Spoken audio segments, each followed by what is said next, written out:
Ja muszę mieć coś w ręce, Dobrze, bo jak dobra. nie, to się będę denerwował i nie będę mógł się skoncentrować.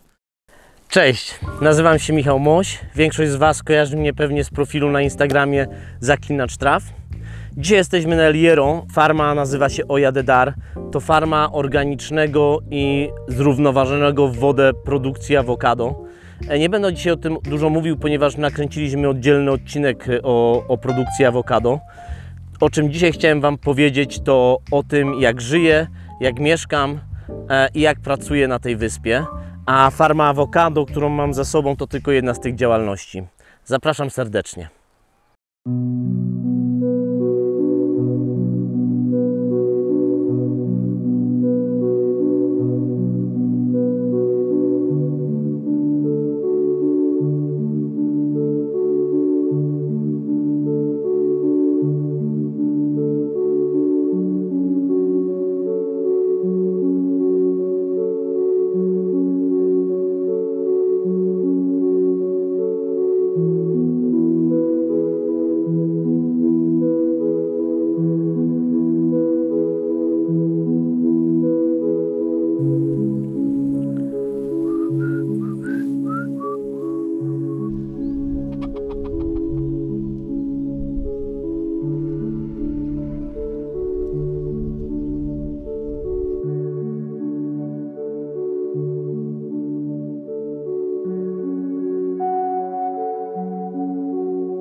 No to zapraszam do mnie. Mój dom, 15-metrowy kontener morski. Tadam, tadam. Duży pokój, kuchnia z umywalką, łazienka z tak naprawdę sprzętem do przechowywania, mini garderobą, prysznic, umywalka wiktoriańska, przywieziona z Wielkiej Brytanii i troszeczkę nowoczesności, czyli pralka, która działa oczywiście tylko na prąd wyprodukowany z paneli słonecznych i jest obliczony tak, żeby nie było zbyt dużo zużycia. I główna komnata. Zapraszam serdecznie. Ta strona dosyć niezorganizowana, bo jest zima, więc wszystko przechowujemy tutaj teraz przed deszczem i zimnem. I tutaj część sypialniana, kominek, biblioteczka, okno z widokiem na ocean, świeczki, które nie są żartem i są używane tutaj codziennie, bo w zimie dosyć zdarza się, że tego prądu nam zabraknie. Bardzo mały. Kontener ma, to jest 20 feet, czyli mówię około 15-16 metrów kwadratowych, 6 metrów długi na 2,5 metra szeroki, tak? Wysokość około 2,30 metrów, 2,30. Ta część jeszcze nie zorganizowana, ale można pokazać, tylko tam będzie kuchnia. Tu jest jedyny sprzęt elektroniczny, który działa jakby cały czas na panelach słonecznych i to jest lodówka. Bardzo mała, bardzo cicha, dobrana specjalnie do życia w kontenerze, żeby nie było głośno, bo jej nie wyłączamy. Cały system jest 1000 W system solarny, 1000 W paneli, 3500 W konwerter. Wystarcza tyle, żeby żyć spokojnie, pracować na komputerze, ładować sobie telefon, ładowarki, baterie wszystkiego rodzaju. tą lodówkę mieć włączoną cały czas, ale niestety już nie wystarcza na to, żeby prać w 60 stopniach. Trzeba prać w 40 stopniach bądź w 60 tylko wtedy, kiedy jest pełen dzień słoneczny, przynajmniej z 6 godzin słońca. Wtedy możemy myśleć o takim praniu w 60 stopniach. Tutaj na El Hierro ludzie często zapytują, dlaczego ja mam tą kozę, mały kominek w kontenerze. Dalej, nawet na 200 metrach nad poziomem morza, temperatura w zimie, styczniu, lutym nad ranem może spaść poniżej 10 stopni i wtedy lekkie dogrzanie się rano jest jak najbardziej wskazane. Bardzo wydajny Mini Cube, kanadyjska produkcja, przeznaczona do campervanów, namiotów i bardzo małych kabin, takich jak ten.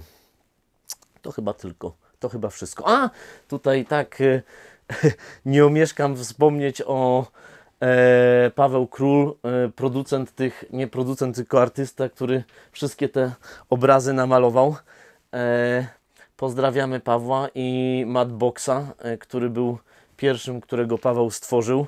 I ta seria, czy to samolotów, czy to statków, też pewnie możesz ją zobaczyć nie tylko w moim domu, ale też w domu Jorge, bo tam też te obrazy istnieją.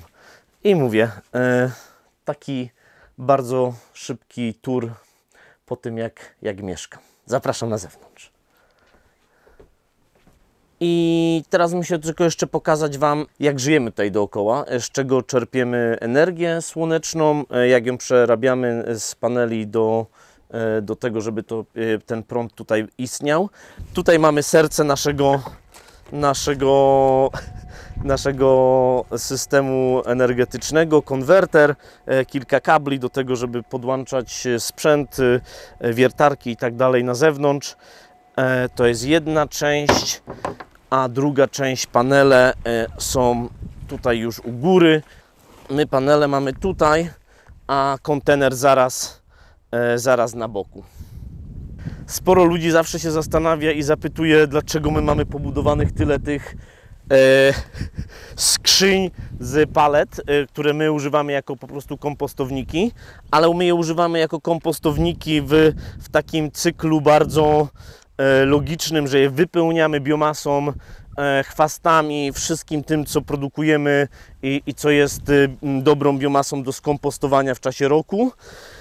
Zasypujemy ją, warstwy tej zielonki zasypujemy ziemią albo ogrodową, albo tą z innych kompostów już wyprodukowaną.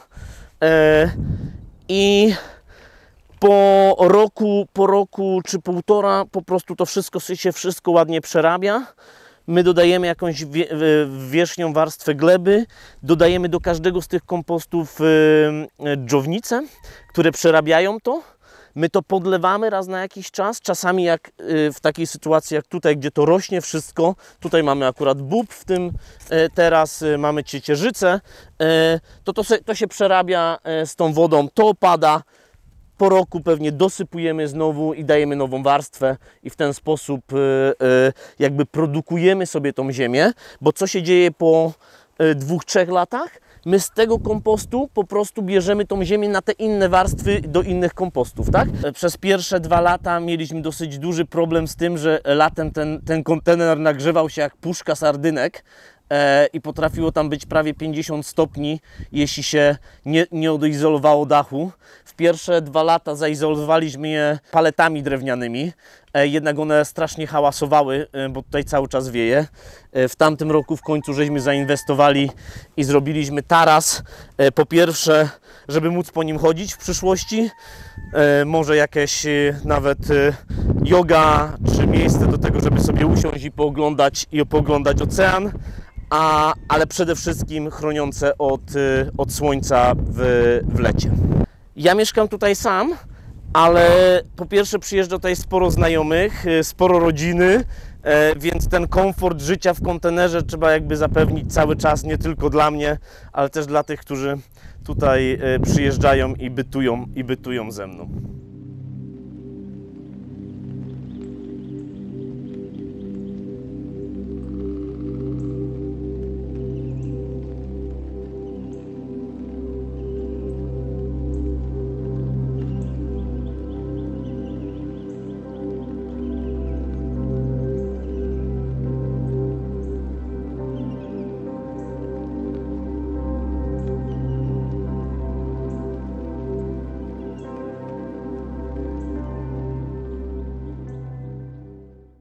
Teraz jest taki okres, że sporo jest rzeczy przebudowywanych tutaj w tym ogrodzie, bo co roku zmienialiśmy koncepcję, ale teraz jest jedna duża koncepcja, której się trzymamy od 2 lat.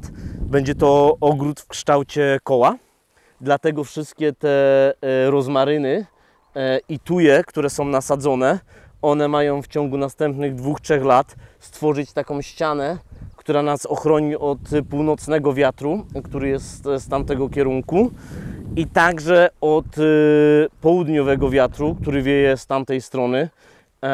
I to są tak naprawdę północny, to jest wiatr, który wieje ciągle tutaj i trzeba się go nauczyć, trzeba go pokochać, bo z nim się nie da walczyć. Nie da się walczyć też z południowym, tylko dlatego, że jest bardzo silny. Wieje może z 5 razy do roku, ale za to z szybkością 120-150 km i niestety niszczy prawie wszystko, co napotka na swojej drodze. I też tak trzeba to projektować, ten ogród, żeby z nim nie walczyć, tylko żeby go wchłonąć, tak? Dlatego ściana traw, dlatego nasadzenia drzew na zewnątrz ogrodu, żeby wszystko spowolnić, żeby spowolnić ten wiatr, a nie go próbować okiełznać, tylko spróbować go złagodzić. Tych głównych założeń życia takiego zrównoważonego, chociaż to słówko zrównoważone po polsku jest dosyć takie nie oddające chyba w pełni tego sustainability, ale jednym z tych aspektów było na pewno fakt produkcji żywności samemu, początków uprawy ziemi w sposób zrównoważony. Jak to zrobić na przykład tutaj na Kanarach, to było coś, co było tym takim największym wyzwaniem. Myślałem, ok, tu na pewno trzeba wrócić do korzeni, o tym, jak ważna jest ziemia, jak ważne jest w ogóle to życie pochodzące od ziemi najpierw, żeby cokolwiek innego mogło urosnąć. Więc podnoszenie zawartości węgla w glebie, czyli wszystkie te zabiegi, które powodują, że ziemia jest bardziej żyzna, że ma więcej structural carbon, czyli tego węgla takiego związanego, czy to za pomocą biomasy, czy za pomocą jakiegoś obornika, to było wszystkie te zabiegi, które żeśmy tutaj czy cały czas wdrażamy. Tak naprawdę tutaj jest ciągła poprawa tych warunków siedliskowych.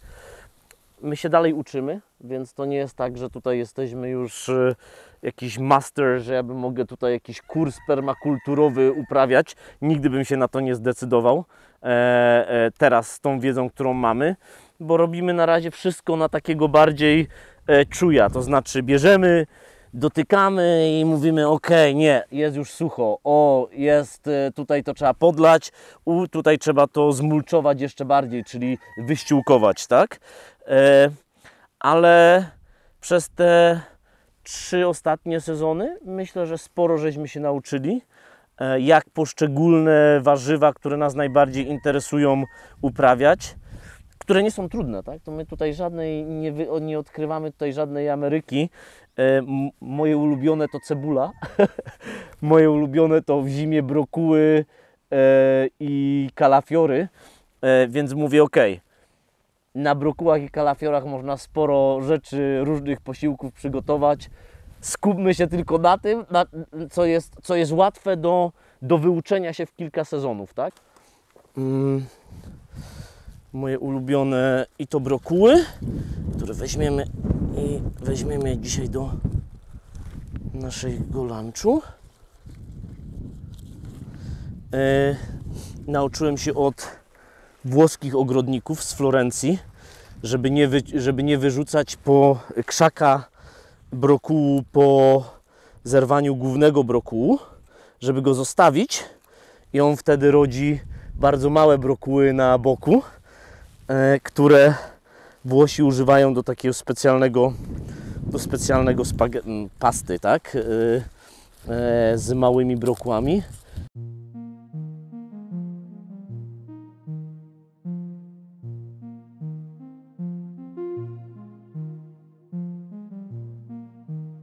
jednym z tych pytań, które się pojawia najczęściej, żyjąc na El Hierro, to pytanie, jak ja się tu znalazłem, tak?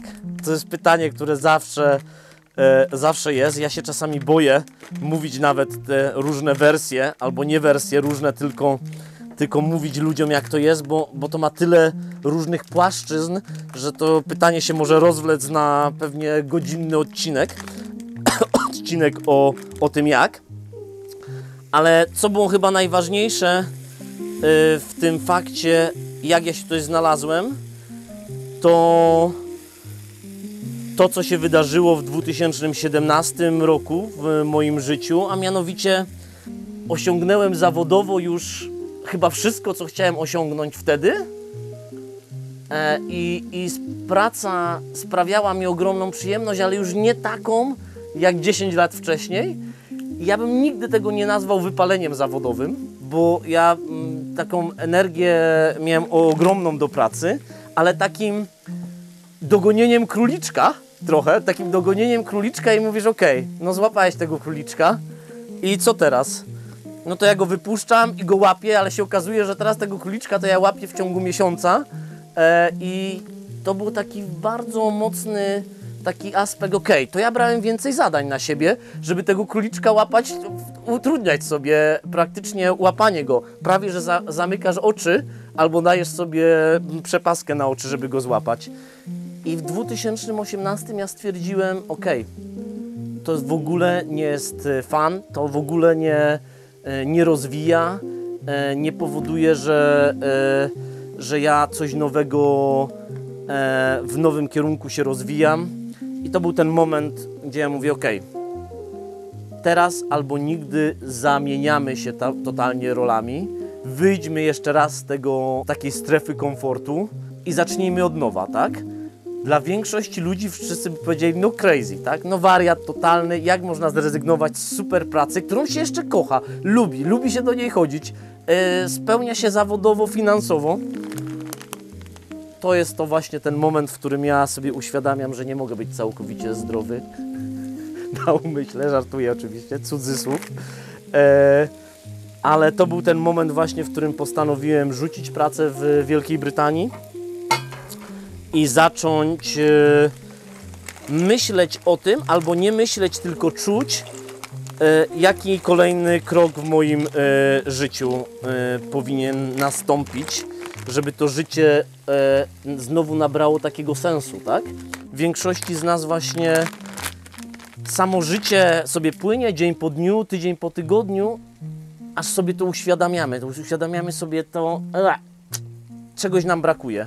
I mi tego czegoś brakowało i to chyba mnie przygotowało na podjęcie tej decyzji i powiedzenie, that's it, dziękuję bardzo, kończę. Czy ja miałem plan? Nie. No ale ostatecznie maj 2018 przylatuję na wyspę El Hierro, wynajmuję jaskinię, w której się zatrzymuję, przez którą nie mogę spać przez prawie 3 noce, przez to, że ta jaskinia i łóżko jest schowane totalnie pod wielką skałą. Nad tobą wisi wielka skała, tak wydaje ci się, że całe El Hierro spoczywa nad twoją głową. I do tego szum i uderzanie fal tego oceanu powodowało, że ja przez 3 noce prawie że nie spałem. Ale tej 4. nocy, olśnienie, tak? Ja jakby normalnie stwierdził, wow, nie wiem co się wydarzyło. Miałem masę snów takich pokręconych, trochę proroczych. Mój czas na El Hierro się kończył, byłem tu chyba na 5 czy 6 dni. Zrobiłem co miałem zrobić. Poznałem Alicję, która teraz ze mną pracuje. Poznałem Jorge, stolarza z El Hierro, dosłownie przez 5 minut i wyjechałem z El Hierro. Ale już w drodze powrotnej czułem tą taką energię, czułem coś takiego, czego się nie da opisać właśnie własnymi słowami, o tym, że może to jest miejsce, które ma mnie czegoś więcej nauczyć i może ja powinienem totalnie poddać się temu miejscu. I jeszcze w samolocie zacząłem pisać list do Jorge, człowieka, którego znałem przez 4 czy 5 minut, do stolarza, bo zawsze mówiłem sobie, chcę być stolarzem albo chciałbym się nauczyć pracować z drewnem. totalnie powiecie, Boże jedyny, ten koleś ma coś z głową. Skończył 15 lat studiów i doktorat, żeby wrócić i bawić się w stolarstwo. Ale ja właśnie wtedy czułem najbardziej, że to jest ta droga. Co się wydarzyło?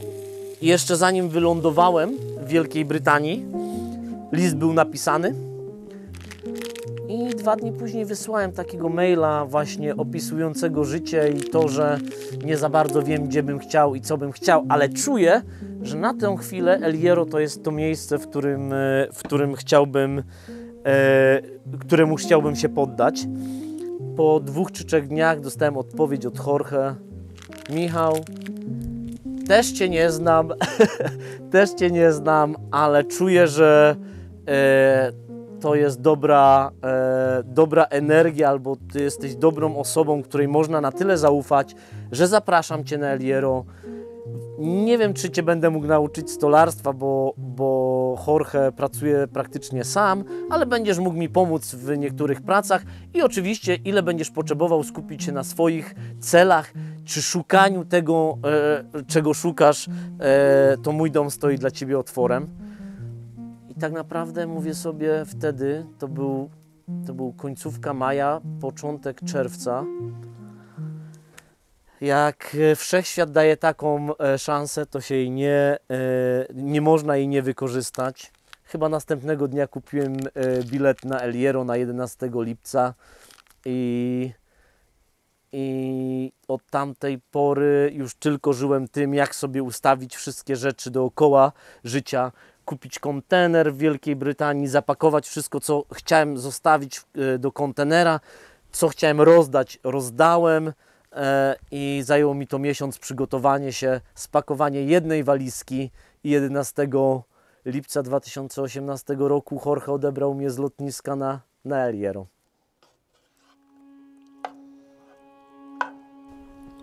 No pyszne, fajne.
Witam.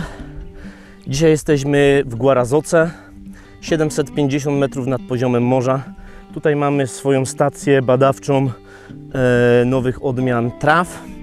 Jak to u zaklinacza traw. Trawy to nasza główna specjalizacja. Dzisiaj tak naprawdę tylko szybciutko sprawdzamy stan stacji meteo i to jest nasza cotygodniowa kontrola. Ten sprzęt jest nam potrzebny do tego, żeby być pewnym, że co roku dane są porównywalne ze sobą.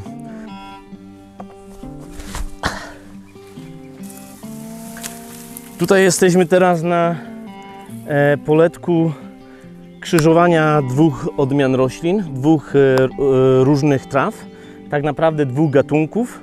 Widzicie tutaj jeden, który jest bardzo zbity, ma sporo dalej liści i tutaj mamy drugi gatunek, który był krzyżowany z tym. Totalnie 2 różne charakterystyki.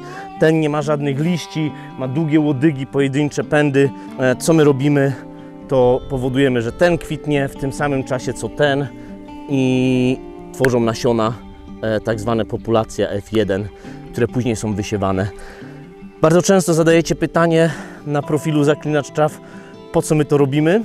I to jest super pytanie, bo nasze nasiona są używane w wielu technologiach circular economy, czyli produkcji, od produkcji nowych materiałów budowlanych, po nowy bioplastik, po farby, kleje i wszelkiego rodzaju związki chemiczne, które poprzednio były używane tylko i pozyskiwane z ropy naftowej. Z naszych roślin można pozyskać praktycznie wszystko to samo, co z ropy naftowej, więc wykorzystanie ich jest przeogromne. Po to je produkujemy, po to produkujemy te nasiona, żeby było tego więcej, żebyśmy mogli zastępować to, co było z paliwami kopalnymi do tej pory robione, czymś, co jest totalnie zrównoważone i rośnie co roku bez żadnego problemu, tak? Materiał bardzo mocno włóknisty, bardzo podobny do struktury drewna, a ten środek na przykład tutaj nazywa się pith po angielsku i jest bardzo dobrym izolatorem. Miskant ogólnie jest rośliną wieloletnią, więc jest uprawiany ponad 20 lat, tak? Czyli raz sadzimy, 20 lat zbieramy, co roku okosimy i mamy tą biomasę co roku produkowaną. Dlatego jest nieporównywalna z żadnymi kopalnianymi źródłami węgla, które tylko wykopujemy i spalamy. Tutaj nie dość, że mamy je co roku, to one co roku odrastają, co roku wiążą CO2 z powietrza i powodują super poprawę stosunków glebowych, między innymi węgla organicznego, czy także poprawę całego bytu biologicznego gleby.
Skąd taka decyzja, żeby zamieszkać w kontenerze?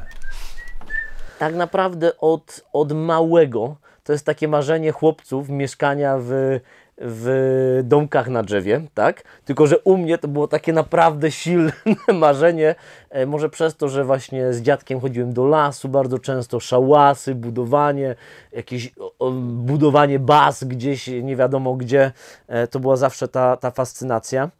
Nie wiem, w wieku 20 lat zobaczyłem pierwszy container house, taki dom kontenerowy, to powiedziałem sobie, wow, co za materiał, nie da się tego zniszczyć, łatwe do przewiezienia, można zrobić wszystko gdzie indziej i przewieźć cały dom gdzie się chce. Jak w 2018 zdecydowałem, że jednak zmieniam swoje życie całkowicie, to kontener był takim pierwszą myślą, ok, kupię sobie kontener, jak już się zdecyduję, gdzie będę chciał zamieszkać, to sobie go tam przeniosę, gdzie tylko będzie, czy to będzie Polska, czy to będą Kanary. Ostatecznie kontener wylądował na Wyspach Kanaryjskich, na El Hierro.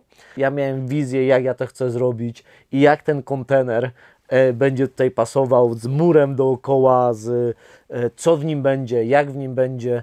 Praktycznie tą wizję miałem od razu. Może przez to, że przestudiowałem te wszystkie inspiracje, czy to Shed's Anatomy, czy tutaj Cabin Porn przez lata, żeby się inspirować i szukać tych rozwiązań. Ja byłem wielkim przeciwnikiem brania wielkich kredytów na to, żeby żyć, tak? Ta cała idea zarabiania na to, żeby spłacać kredyt, coś, co jest twoje, budowanie czegoś, co jest kupowane za pieniądze z banku, to nie była nigdy moja filozofia. To ja wolałem mieć coś tak kompaktowego, coś tak małego, co pozwoli mi z oszczędności przez rok zacząć. I tak jak widzisz, ja nie ukrywam, że zajęło mi 4 lata, 3 lata wprowadzenie kominka, tak? Masz tą wolność, tak? Tą wolność, że ci nie szkoda też zmienić decyzję w życiu i powiedzieć, ok, zostawiam to, tak? A też nie mam żadnego związania kredytem, że nie wiadomo ile teraz muszę to siedzieć i spłacać i pracować na to, żeby to spłacać, tak? To była taka chyba główna idea, która mi przyświecała małemu miejscu, tej małej, ja to nazywam, temu małemu szedowi, który służy za dom.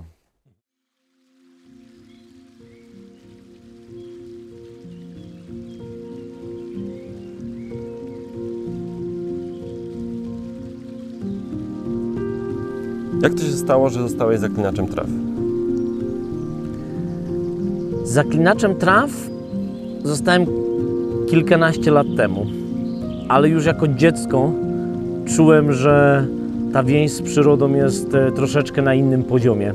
Ja nie widziałem innej drogi dla siebie, jak tej drogi z przyrodą. Wtedy wiedziałem tylko, że jedna droga jaka jest, to leśnictwo. Po technikum ja dosyć szybko zdałem sobie sprawę, że taka bezpośrednia praca w lesie to też może nie dla mnie.